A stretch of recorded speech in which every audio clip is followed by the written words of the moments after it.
Prenons tout de suite la direction de la Chine, où séjourne une délégation officielle conduite par le président du Faso. Roch Marc Christian Kaboré a eu ce samedi une séance de travail avec le Premier ministre de la République de Chine. Le partenariat avec le Burkina se veut solide selon le chef du gouvernement, avec lequel le président du Faso a parlé PNDS. Compte rendu de cette journée avec nos envoyés spéciaux Yacouba Gamene et Emmanuel Ouedraogo. Le président du Faso en séance de travail avec le Premier ministre de la Chine populaire.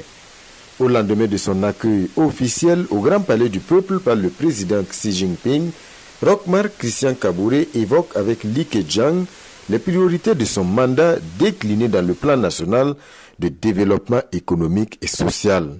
Pour non seulement renforcer la capacité de production, assurer une meilleure mécanisation de nos terres, et également permettre la transformation d'un certain nombre de produits que nous produisons chez nous. Nous avons tout ce qui concerne la formation, des infrastructures pour assurer l'école, évidemment, et la formation technique et professionnelle, parce que nous avons considéré que les formations générales posent des problèmes d'emploi une fois que les gens sortent de l'école. Le second aspect, c'est qu'il y a les problèmes de santé, qui sont des problèmes également importants dans notre pays.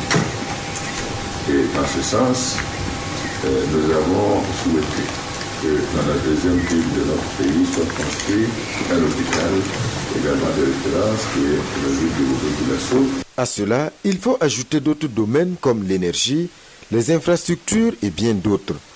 Et pour le Premier ministre chinois, la reprise des relations diplomatiques ouvre la voie à une coopération fructueuse pour les deux pays.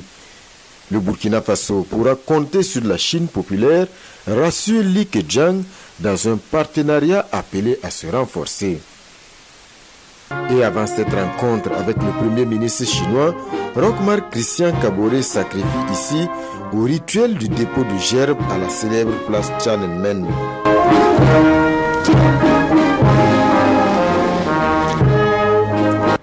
C'est un hommage rendu aux héros de l'Empire du Milieu, un geste d'amitié lourd de sens qui traduit toute la solidarité entre les deux pays.